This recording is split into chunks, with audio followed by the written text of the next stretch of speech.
नमस्कार, मी डॉक्टर मच्छिंद्र बांगर महाराष्ट्रातील हवामान परिस्थिती संदर्भात थोडक्यात अंदाज व्यक्त करणार आहे.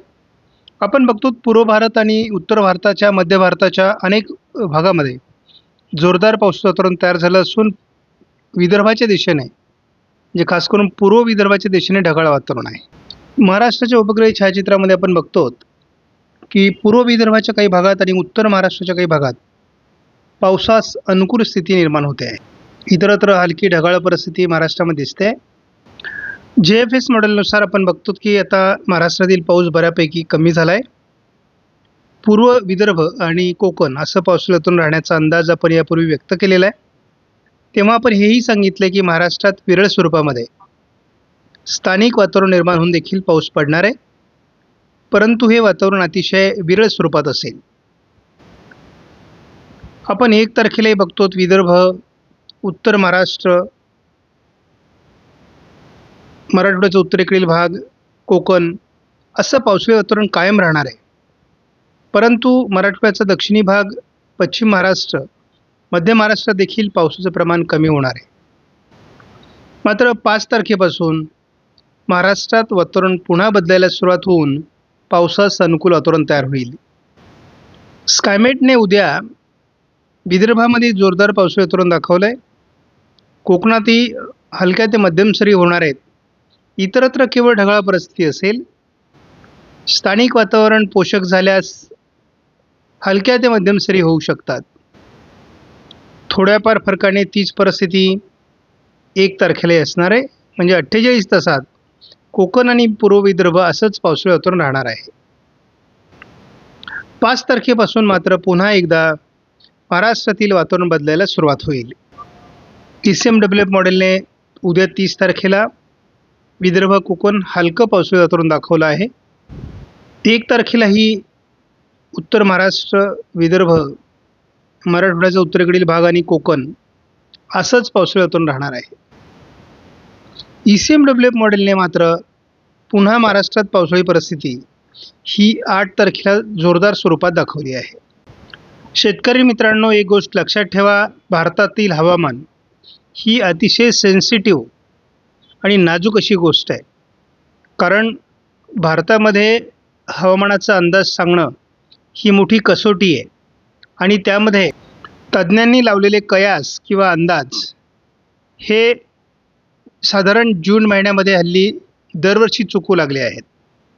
साधारण हे अंदाज जुलै, ऑगस्ट, सप्टेंबर किंवा अगदी ऑक्टोबरपर्यंत जुळतात, परंतु सुरुवातीला अंदाजात मोठा तफावत आम्ही बघतो आहोत. आपण महाराष्ट्रामध्ये 1006 हेक्टोपास्कल दक्षिणेला तर 1004 हेक्टोपास्कल हवेचा दाब हा उत्तरेला बघतो आहोत. आपण बघतो की सोलापूर पूर्व, लातूर, नांदेड, चंद्रपूर, गडचिरोली, नागपूर, भंडारा, गोंदिया, वर्धा, यवतमाळ, अमरावती, अकोला, अगदी नाशिक उत्तर, जळगाव आणि धुळे, नंदुरबारमध्ये देखील ढगाळ परिस्थिती आहे. काही ठिकाणी हलका ते मध्यम स्वरूपाच्या पावसाचं वातावरण तयार होऊ शकतं असं वातावरण आहे. कोकण किनारपट्टीला अतिशय हलक्या स्वरूपाच्या सरी होत आहेत. आज पुढील 3 दिवसामध्ये कोकणात हलक्या सरी, त्याचबरोबर अकोला, अमरावती, बुलढाणा, जळगाव, छत्रपती संभाजीनगर आणि जालन्याच्या उत्तरेला, त्याचबरोबर नागपूर, भंडारा, गोंदिया, वर्धा, यवतमाळ, चंद्रपूर आणि गडचिरोली, वाशिम या जिल्ह्यांमध्ये हलक्या ते मध्यम स्वरूपाच्या पावसाची शक्यता आहे. आपण बघतो उत्तर महाराष्ट्रामध्ये हलक्या स्वरूपाचं पावसाळी वातावरण आहे. कोकण किनारपट्टीला हलक्या स्वरूपाचं वातावरण आहे. थोडं अकोला, अमरावती, चंद्रपूर, गडचिरोली याही भागात थोडं ढगाळ वातावरण राहण्याची शक्यता आहे. आपण 30 तारखेला सकाळची परिस्थिती बघतो. महाराष्ट्रात बऱ्यापैकी ढगाळ परिस्थिती राहणार आहे.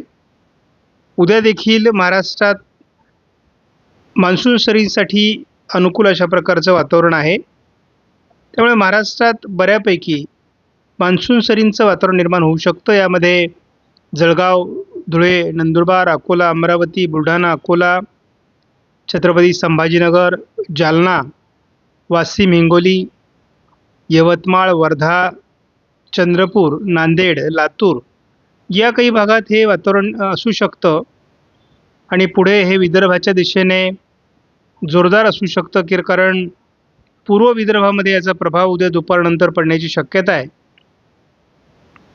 आपण 48 तासाचा अंदाज संध्याकाळी बघत असतो.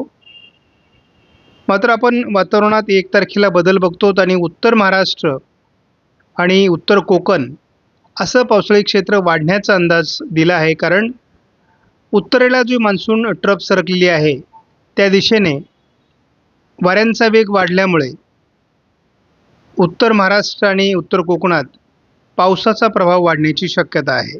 सर्व शेतकऱ्यांनी एक हवामानाचं वैशिष्ट्य लक्षात ठेवा. आता मान्सून ट्रफ जशी उत्तरेला आहे त्यामुळे उत्तर महाराष्ट्रामध्ये किंवा विदर्भात किंवा विदर्भाच्या उत्तरेला पाऊस होतोय. 4-5 तारखेनंतर याच्या उलट वातावरण होणार आहे आणि पश्चिम महाराष्ट्र किंवा मराठवाड्याचा दक्षिणी भाग आणि दक्षिण विदर्भामध्ये पावसाळी वातावरण सुरू होणार आहे. त्यामुळे हे हवामानातले बदल साधारण जुलै महिन्यामध्ये अपेक्षित असतात आणि ते होणार आहेत. एकूणच ला निनाच्या स्थितीमध्ये अतिशय चांगल्या प्रकारचा मान्सून बरसेल अशा प्रकारचा आमचा कयास होता. परंतु त्याला अनुकूल अशा प्रकारचं वातावरण दोन्ही समुद्रात तयार होत नाही. कारण दोन्ही समुद्रांमध्ये जर कमीदाब निर्माण झाले तर यदा कदाचित आपल्याला मुबलक अशा प्रकारचा पाऊस पडण्याची शक्यता राहील. मात्र अशा कुठल्याही प्रकारचं वातावरण बनत नाही आहे. आपण हेही बघतो आहोत की महाराष्ट्रामध्ये इतर राज्यांच्या तुलनेत चांगला पाऊस झालेला आहे, परंतु सरासरीप्रमाणे खूप कमी आहे. त्यामुळे या वातावरणात जुलै महिन्याच्या सुरुवातीला फार समाधानकारक वातावरण नाही. सध्या 2 घटक ही महत्त्वाचे आहेत. आयोडी कमी प्रमाणात सक्रिय आहे आणि ला निनाची जी कंडिशन आहे ती पण अजून तेवढी पॉवरफुल किंवा तिचं पर्सेंटेज वाढलेलं नाही. ते साधारणपणे पुढच्या महिन्यामध्ये म्हणजे जुलै महिन्यापासून वाढायला सुरुवात होईल आणि तसं पावसाचं प्रमाण वाढत जाणार आहे. जसा जसा पावसाळा संपत जाईल तशी त्याची तीव्रता वाढत जाणार आहे. मान्सूनची सुरुवात जरी वीक असली तरी मान्सूनचा शेवट मात्र तडाखेबाज असणार आहे.